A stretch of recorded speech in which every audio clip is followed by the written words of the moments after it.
Bismillahirrahmanirrahim. Alhamdulillahi rabbil alamin. Wassalatu wassalamu ala asyrafil anbiya wal mursalin Sayyidina wa maulana Muhammadin wa ala alihi wa sahbihi ajma'in. Qala al-musannifu rahimahullah wa nafa'ana bi ulumihi fid dharain amin. Penyebab kedua seseorang wajib mendahulukan ilmu ialah ilmu yang bermanfaat itu bisa menimbulkan rasa takut kepada Allah.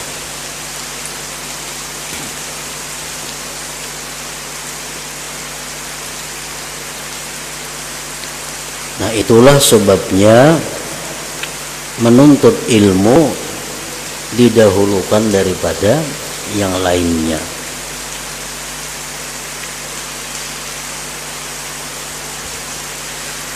Dan ilmu apabila membuahkan takut kepada Allah, ilmu apabila membuahkan gemar taat kepada Allah, maka itulah disebut al-ilmun nafi', ilmu yang bermanfaat.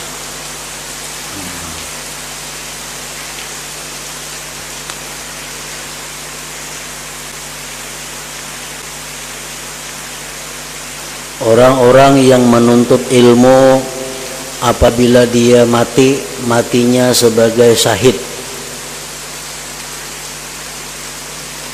Penuntut ilmu yang macam apa? Penuntut ilmu yang bermanfaat tadi.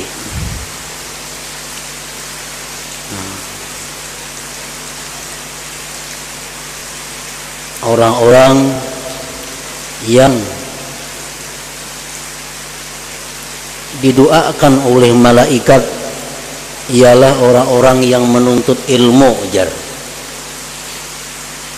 Orang penuntut ilmu selalu dimintakan ampun oleh malaikat. Tentu ilmu yang bermanfaat.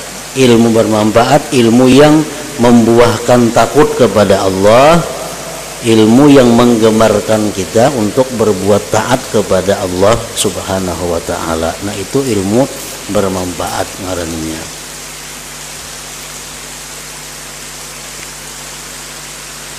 Allah Ta'ala berfirman, innama yakhshallaha min ibadihil ulama.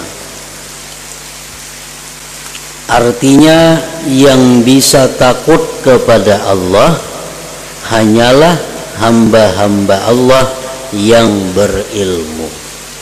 Ilmu apa? Ilmu yang bermanfaat tadi. Orang yang kada punya ilmu jelas sudah kada akan takut kepada Allah.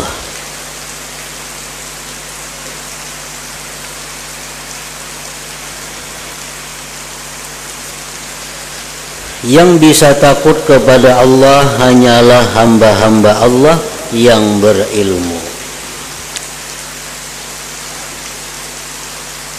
Jelasnya begini, orang yang tidak mengetahui kedudukan Allah dengan pengertian yang semestinya tentu tidak merasa takut kepada Allah dengan takut yang semestinya.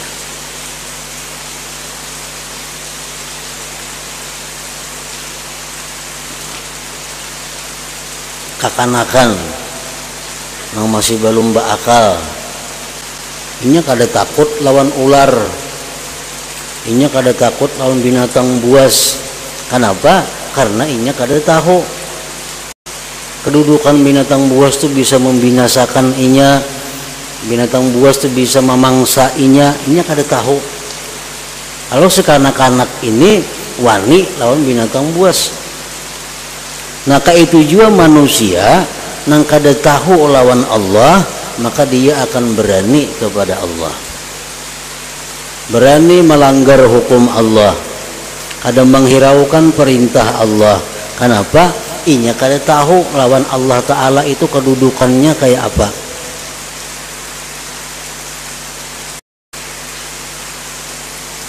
Orang yang tidak mengetahui kedudukan Allah dengan pengertian yang semestinya, tentu tidak merasa takut kepada Allah dengan takut yang semestinya. Nah, kalau orang punya ilmu, inya belajar sudah kitab tasawuf, inya belajar sudah kitab tauhid, inya sudah belajar sifat 20, tapi masih wani lawan Tuhan, masih mau melanggar perintah Allah. Nah, orang ini ngarannya pada hakikatnya belum punya ilmu. Belum punya ilmu.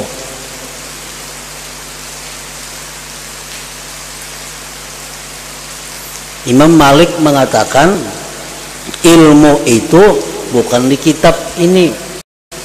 Ilmu itu bukan hafalan.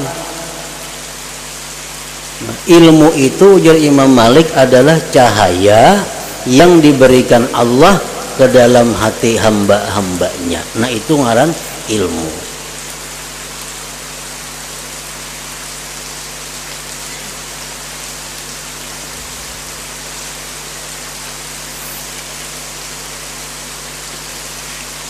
Jadi dalam pandangan Allah, orang yang takut kepada Allah itu orang berilmu.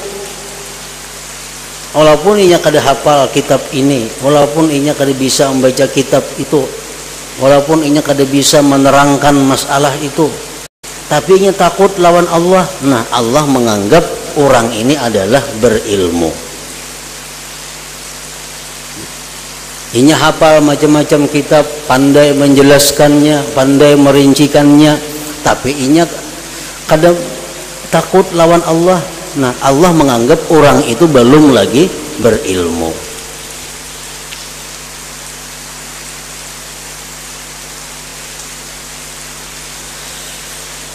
Dan tidak mau mengagungkan Allah dengan semestinya. Jadi lantaran ilmu orang mengetahui kedudukan Allah itu.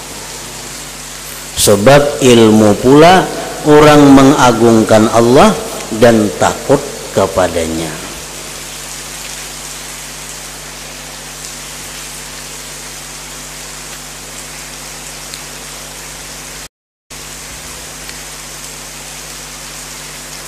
Nah, pengertian takut kepada Allah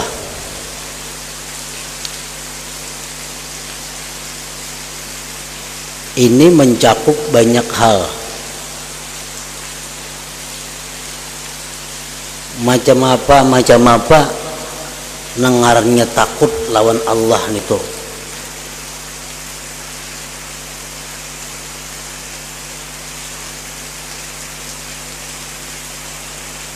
Yang pertama, orang itu bisa dikatakan takut kepada Allah apabila dia khaufus sabiqah, dia takut akan hal yang terdahulu. Hal yang terdahulu apa? Takdir kita pada azal.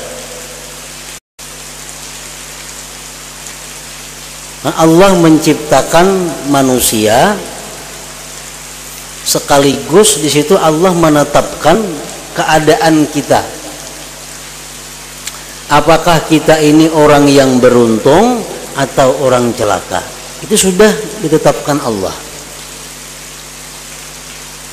Nah, kalau kita ini takut terhadap apa yang ditetapkan Allah dahulu kala itu, aku ini takutan mana hidup nih. Takdirku ini jadi orang beruntung kah ke surga mati, jadi orang celaka kah aku ini ke neraka mati. Ini selalu takut membayangkan itu. Nah, ini termasuk bagian daripada takut lawan Allah Subhanahu wa taala. Di dalam beberapa hadis disebutkan di dalam rahim ibu kita dicatat oleh malaikat. Rezeki, umur, segala macam. Termasuk yang dicatat kita ini apakah orang said, orang yang beruntung atau orang yang celaka.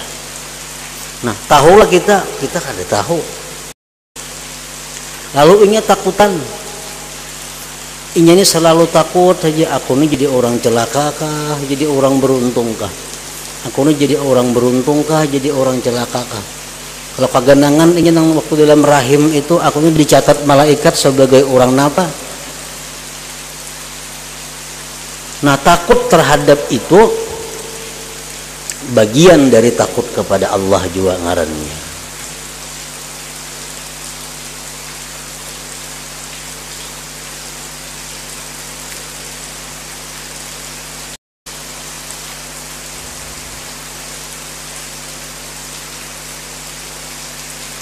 Yang kedua, contohnya khauful khatimah,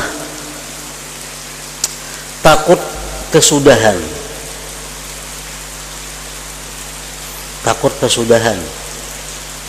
Aku nih kena mati beriman kah, kada kah?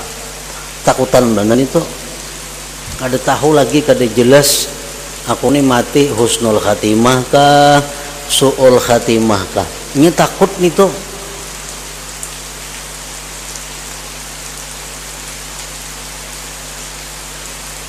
Nah, bila mana kita takut mati kita itu disudahi dengan jahat, maka itu merupakan bagian takut kepada Allah Subhanahu wa taala juga ngarannya.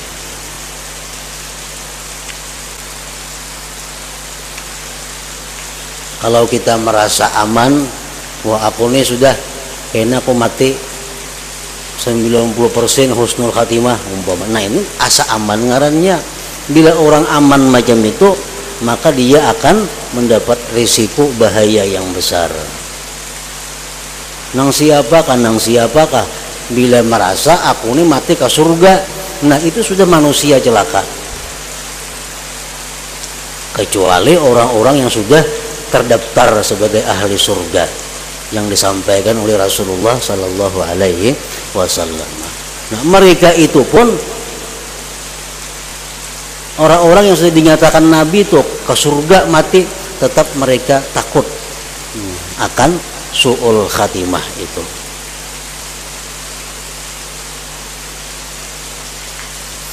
Nah, jadi bila kita takut menghadapi kematian, apakah kita beriman atau kada, itu menunjukkan bahwa kita ngarannya takut kepada Allah nih. Termasuk bagian takut kepada Allah.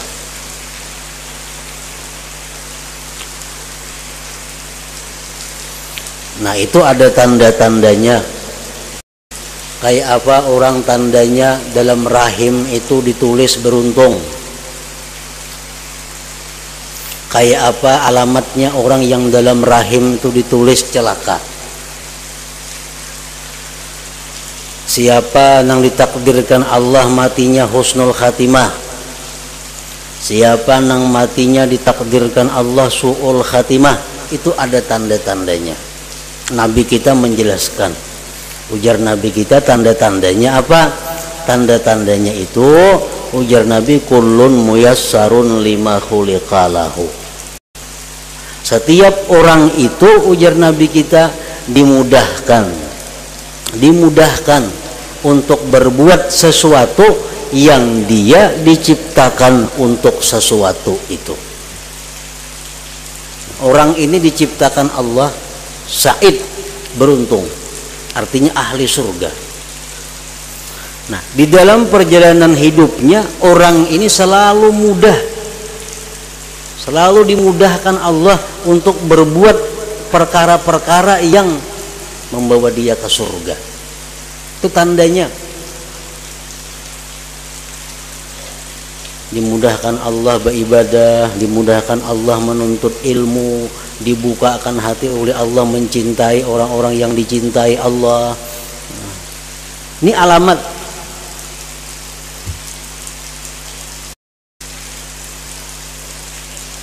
Nah, orang-orang yang ditakdirkan, ditentukan Allah sebagai orang yang celaka pun ada alamatnya. Nah, apa alamatnya? Ia selalu mendapat kemudahan bila melakukan hal-hal yang maksiat. Bila urusan maksiat suksesnya kadada kendala. Bila urusan hendak berbuat baik ada aja halangannya, ada aja rintangannya, kada jadi berbuat baik. Hendak mengaji nuntut ilmu garing awak. Kayaknya orang bulikan dah pengajian sigar awak. Nah, ini alamat tanda kecelakaan, kebinasaan seseorang. Nah, jadi kita mau tahu aja diri kita, apakah kita ini bakal binasa atau bakal beruntung. Ada tanda-tandanya dijelaskan oleh Nabi kita.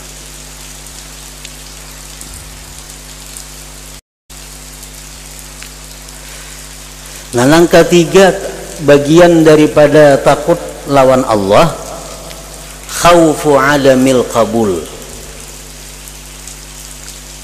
Takut kada diterima Allah. Ini takutan sembahyangku diterima Allah kah?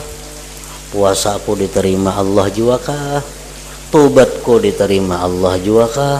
Takut inya.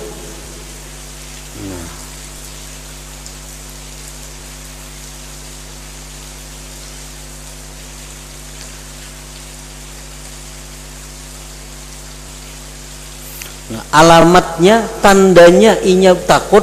Ini ada orang berpadah takut atau merasa takut padahal kada.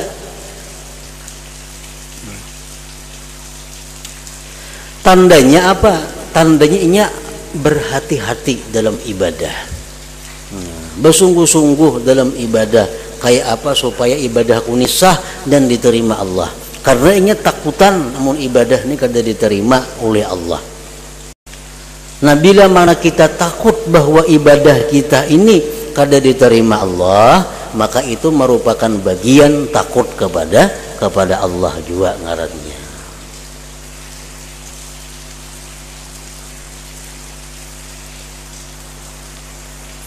Yang keempat, contohnya lagi, bagian takut kepada Allah itu adalah khaufu iqabihi, takut siksa Allah. Takutan benar siksa kubur, takutan benar siksa di neraka, takutan benar huru hara di padang mahsyar. Takut inya. Nah, tandanya inya takutan itu ada tandanya. Pasti menjauhi hal-hal yang membawa ke situ.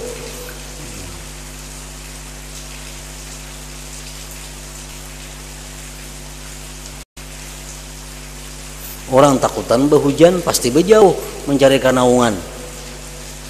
Ku takutan lawan hujan lagi bagana maulah. Adanya mau takutan bepada takutan mana aja ngarannya.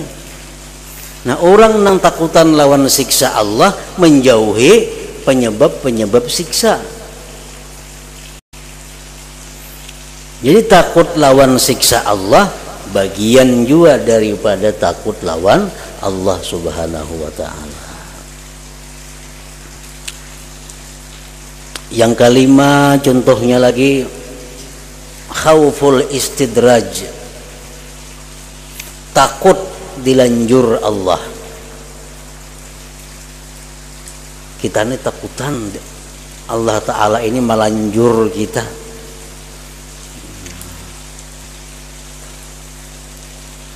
Selama ini awak sihat, rezeki lancar, pekerjaan kada ada masalah, keluarga bahagia.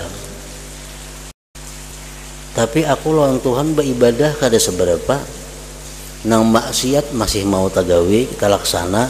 Kadang-kadang aku takutan benar kalau kebahagiaan hidup ini hanya lanjuran Allah, karena di akhirat disiksanya habis-habisan. Nah, takutan kalau dilanjur Allah. Maka itu ada hadis Nabi yang mengatakan demikian. Orang yang selalu tercapai cita-citanya, orang yang selalu hidup bahagia, tapi dia masih suka maksiat, maka itu adalah lanjuran dari Allah. Nah, itu hadis Nabi. Maka bila orang dilanjur Allah ini berbahaya. Kata ditakut-takur lagi dilanjurakan.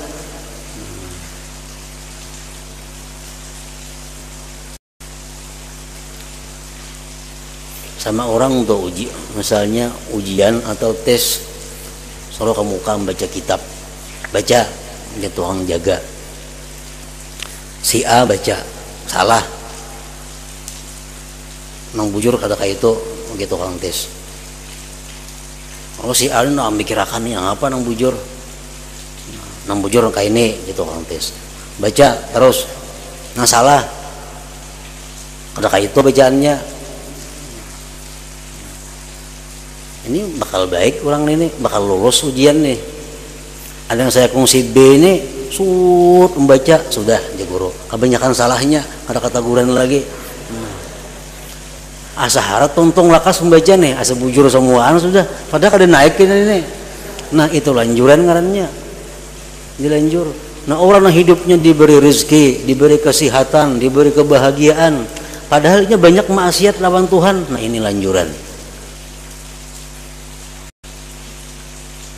Yang bagus tuh kalau ada maksiat ditagur Tuhan, tangankah sakit napakah, kena tobat. Ada pulang tagawi maksiat, matakah sakit, kena tobat. Ada melangkahkan batis kepada maksiat, batis katur napakah, kena tobat. Nah ini manusia yang disayangi Allah Subhanahu Wa Taala. Fir'aun tuh ada singgaringan nih dilanjur Tuhan. Fir'aun garing kada suah, kesulitan duit kada suah Fir'aun nya, mana jadi raja, dilanjur oleh Allah. Nah bila mana kita takut dilanjur Allah, itu ngarannya kita bagian takut kepada Allah.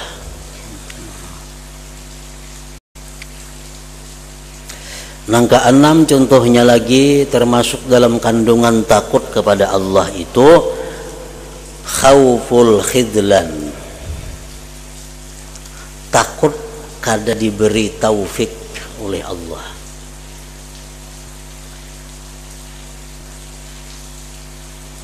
Kita malam ini misalnya kawa melaksanakan ibadah sesuai dengan apa yang kita kehendaki. Nah, kita sudah merencana siang-siang malam ini aku hendak sembahyang. Ada sebanyak-banyak 50 rakaat. Membaca Quran 3 juz. Nah, malamnya terlaksana malamnya. Berarti ini dapat taufik dari Allah. Taufik itu artinya kemudahan untuk beribadah. Dapat taufik. Nah, sesudah tuntungnya melaksanakan ibadah itu inya ada takut. Aku ini takutan benar berusaha kena malam misuk, aku ini kata dapat taufik Allah, malas menggawe macam malam ini nah. Berusaha kena aku malam misuk, berat hati untuk berbuat taat. Berusaha kena malam misuk aku ada halangan apakah pulang. Nah, takutan kalau kata dapat lagi taufik dari Allah. Nah, itu termasuk bagian taat, bagian takut kepada Allah juga. Khauful khidlan, khidlan itu lawanannya taufik.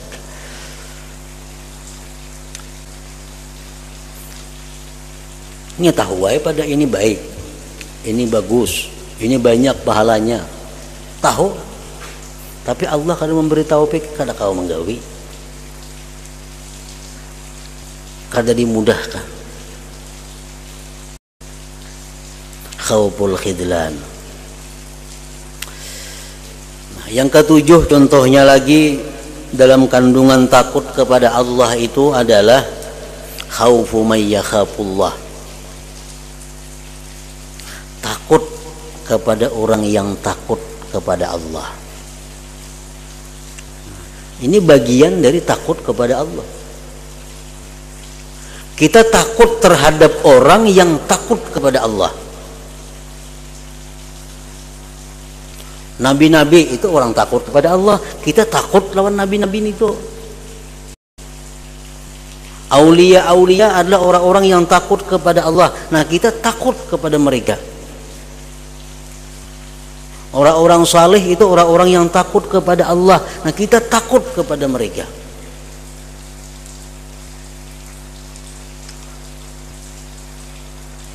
Takut mengapa? Takut menyakiti sidin, takut mengecewakan sidin, takut kadang menyenangkan sidin. Takut kita. Jadi kalau orang-orang yang takut kepada Allah itu, kita mesti takut lawan sidin itu. Bila kita kada takut lawan orang-orang yang takut kepada Allah, sudah tipis iman kita. Dosanya pun lain. Kita menyakiti hati orang yang takut kepada Allah, lawan mengecewakan orang yang berani lawan Allah, kada sama dosanya. Contohnya ghibah. Ghibah ini menggunjing, menyambat orang. Kalau nang disambat ini orang awam, orang biasa, itu khilaf ulama. Ada mengatakan dosa besar, ada mengatakan dosa kecil. Tapi kalau yang digibah ini orang-orang yang takut kepada Allah, itu sepakat ulama dosa besar.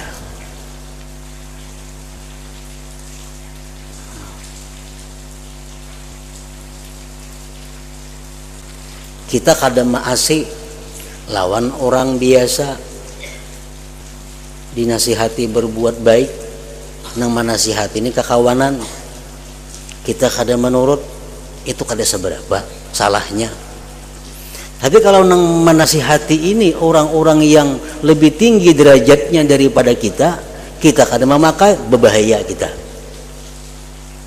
Contohnya Rasulullah sallallahu alaihi wasallam masuk Masjid Madinah dengan Sayyidina Ali. Lalu masuk lawan Sayyidina Ali di Masjid Nabawi, ada di situ orang guring di masjid. Padahal waktu sembahyang sudah masuk. Waktu sembahyang sudah masuk.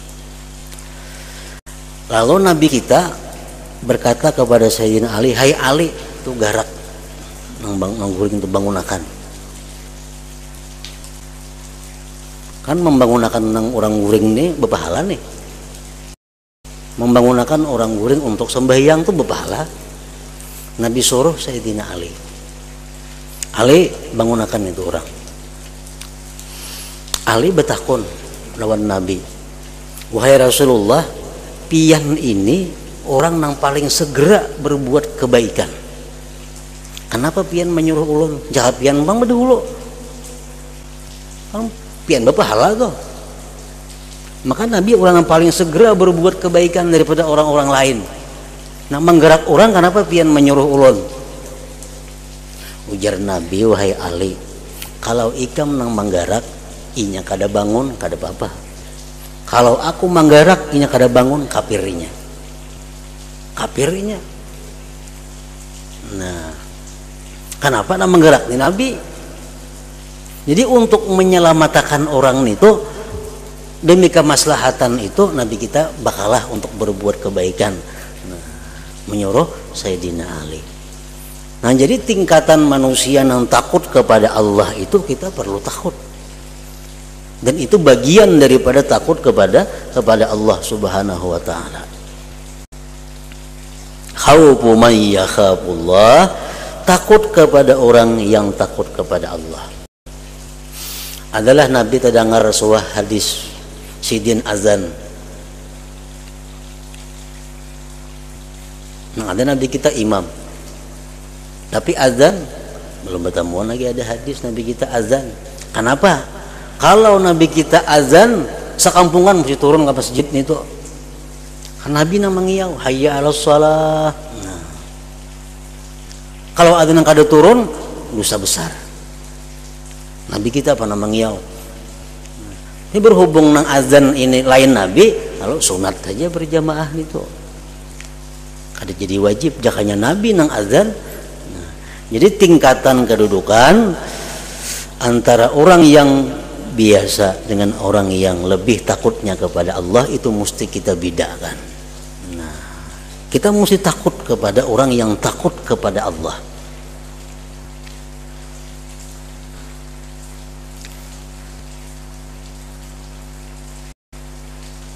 Ada melihat orang saleh takutan kita, takutan berbuat macam-macam, kalau pina sirin sarik, kalau pina sirin kecewa, karena menghancurkan barakah yang ada pada diri kita. Itu tandanya orang takut kepada Allah ngarannya. Karena itu bagian daripada khaufullah, takut kepada Allah.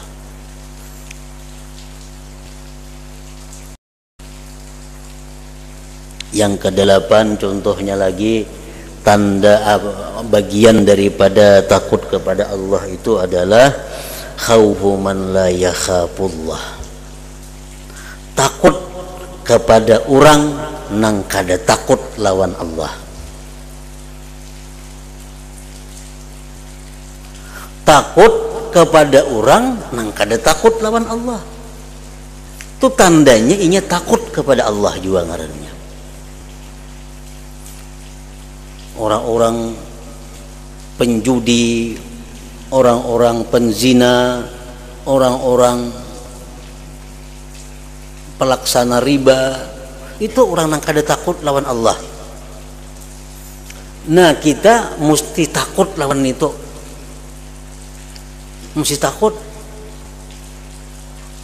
Ada orang peminum arak bebarak lawan kita, kita mesti takut, karena itu merupakan bagian takut kepada Allah. Ada orang yang dikenal sebagai ahli riba atau orang zalim, hendak datang kepada kita, hendak mendekati kita, hendak mengawani kita, kita takutan.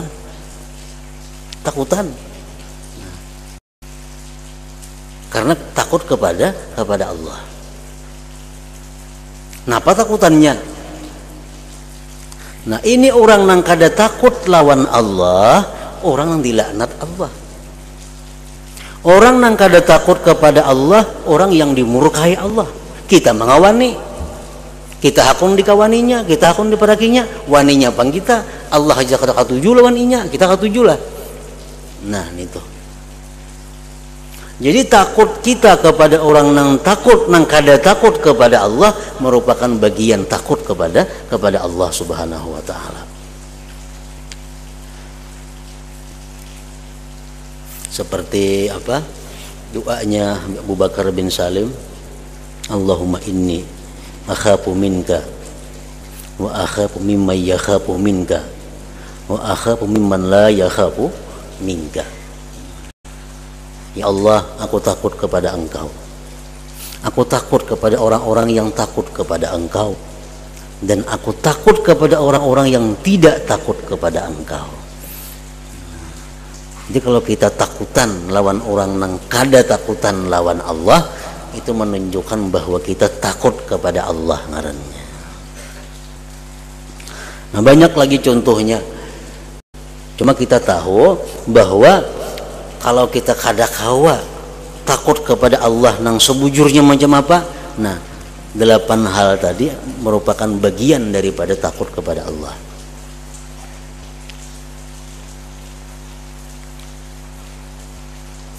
Nah, jadi ilmu-ilmu nang membuahkan kita takut kepada Allah, ilmu-ilmu nang membuahkan kita kepada nang 8 contoh tadi, itu ilmu nafi' ngarannya, ilmu nang bermanfaat. Itu ilmu nang mesti diutamakan daripada yang lainnya.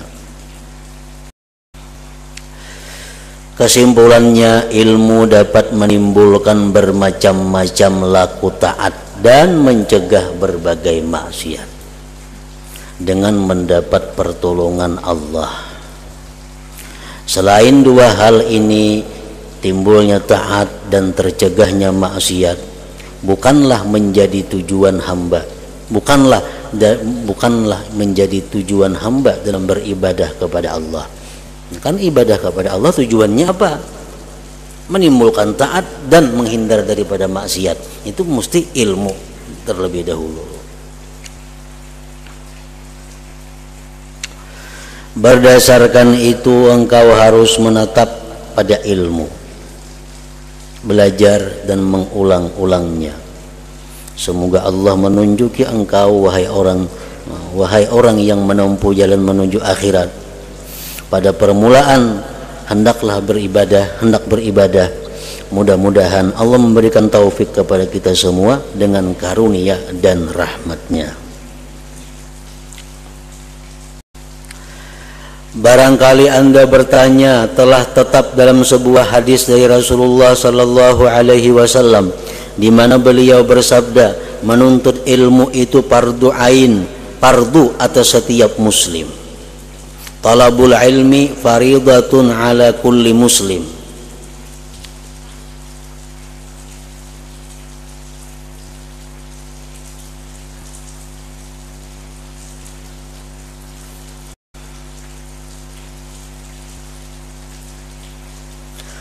Lalu ilmu apakah yang menuntutnya dianggap fardu ain itu?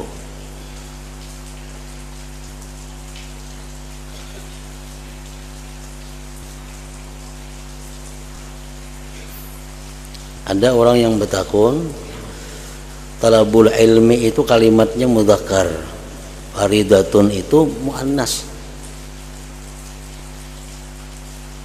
Artinya mubtadanya mudzakkar, kenapa kabarnya muannas? Maulah Zaidun qaimatun, maulah Zaidun qaimatun, ada mau mesti Zaidun qaimun, maka mestinya talabul ilmi fardun. Ini kenapa faridatun? Oleh pengarang kitab Syarah Minhajul Abidin disebutkan bahwa tak di situ lain tak taknis, tu tak li takkid ngarannya. Taknya tak li takkid. Jadi mudzakkar itu faridatun itu. Sama nang kayak alamatun. Alamatun itu lain tak taknis, tu tak takkid.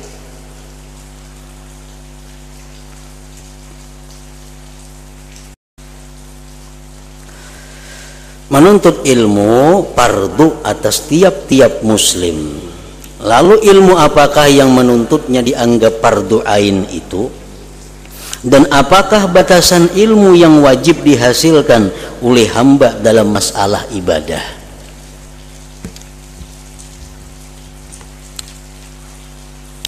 Ketahuilah bahwa ilmu yang fardu menuntutnya itu secara keseluruhan ada 3, yaitu ilmu tauhid, 2 ilmu sirri, ilmu yang berhubungan dengan gerak hati, dan 3 ilmu syariah.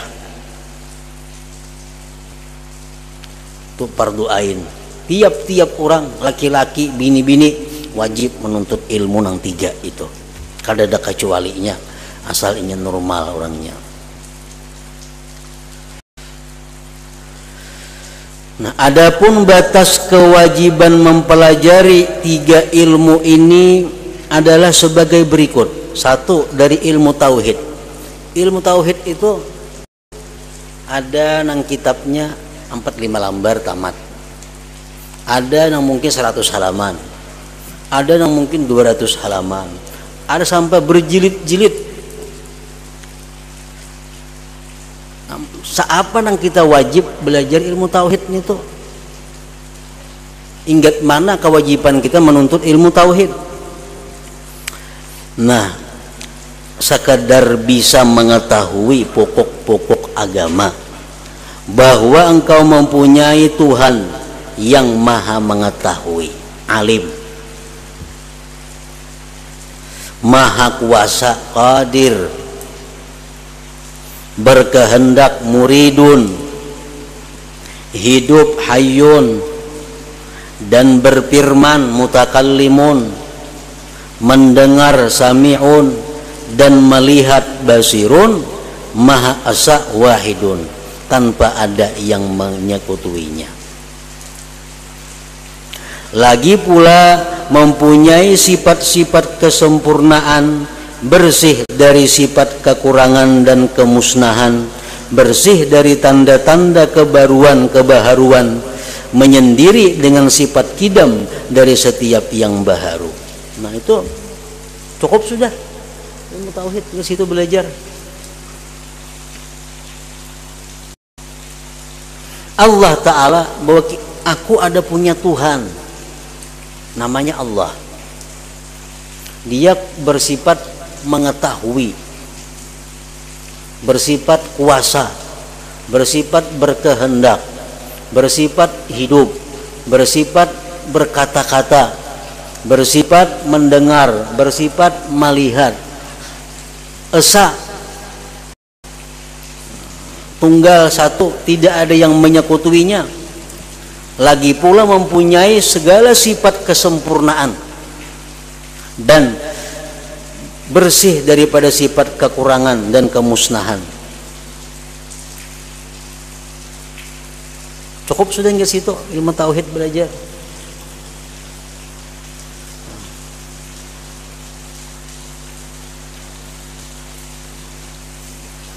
Dan dalam ilmu tauhid ini ada 4 kalimat, 4 lafaz yang jangan dipakaikan kepada Allah. Pertama, kaifa, jangan main-main lawan kaifa. Kayak apa yo Allah tuh nak ada boleh. Pertama, yang jangan ditujukan kepada Allah, kaifa, bagaimana. Kayak apa Allah maulah kayak ini. Kayak apa Allah tuh ada kada bertempat. Kayak apa Allah melihat kada bermata. Nah, jangan kayak apa itu. Jadi kalimat yang jangan sekali-kali ditujukan kepada Allah, pertama kaifa, bagaimana. Yang kedua, kalimat yang jangan diarahkan kepada Allah, mata, kapan. Kapan, apabila Allah Ta'ala tuh adanya, apabila ini, apabila itu. Nah, kalimat apabila jangan ditujukan kepada Allah, karena Allah Maha Suci terkait dengan masa. Sebab Allah sudah ada sebelum masa itu ada. Nah.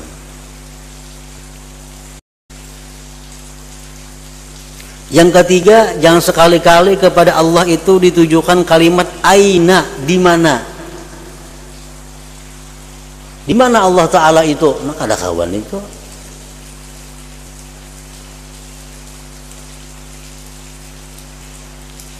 Allah Ta'ala itu ada pokoknya. Di mana? Menempatkan di atas, berarti kita mengurangi kemuliaan Allah, kesucian Allah.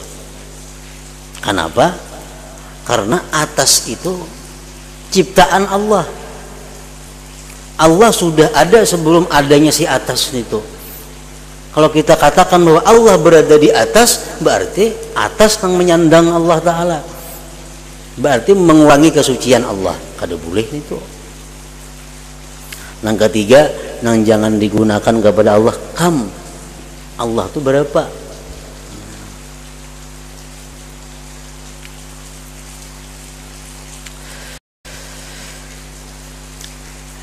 Juga mengerti bahwa Nabi Muhammad sallallahu alaihi wasallam adalah hamba Allah dan utusannya yang benar. Yang benar pula semua apa yang beliau terangkan mengenai akhirat. Kemudian ada tanda sunnah Rasulullah yang mesti Anda ketahui. Hati-hati jangan sampai Anda membuat bid'ah dalam agama Allah tanpa berdasar Al-Quran atau asar hadis Nabi atau perkataan para sahabat beliau. Urusan agama kita kada boleh maulah karena ada ketentuannya.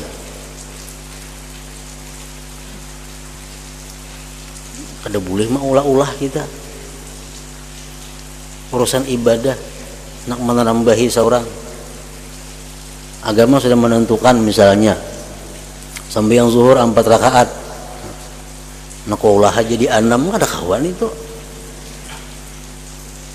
apa asa baik banyak nih kada kawa ditambah-tambahi itu bid'ah ngarannya.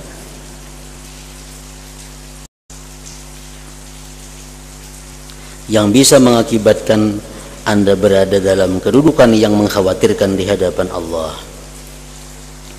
Semua dalil ilmu tauhid asal pokoknya sudah disebutkan dalam kitabullah Al-Quran. Dalil-dalil itu telah dituturkan oleh guru-guruku dalam kitab-kitab yang mereka susun dalam menerangkan pokok-pokok menjalankan agama.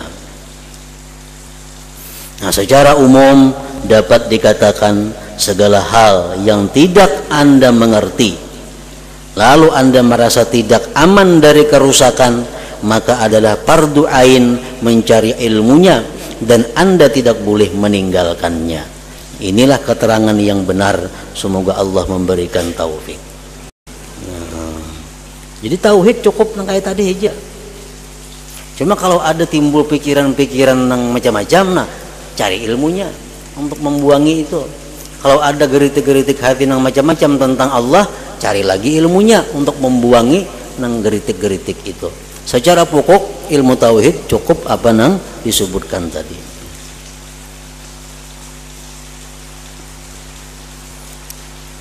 Ila hadratin Nabi sallallahu alaihi wasallam al-Fatihah. Iyyaka na'budu wa iyyaka nasta'in ihdinas siratal mustaqim.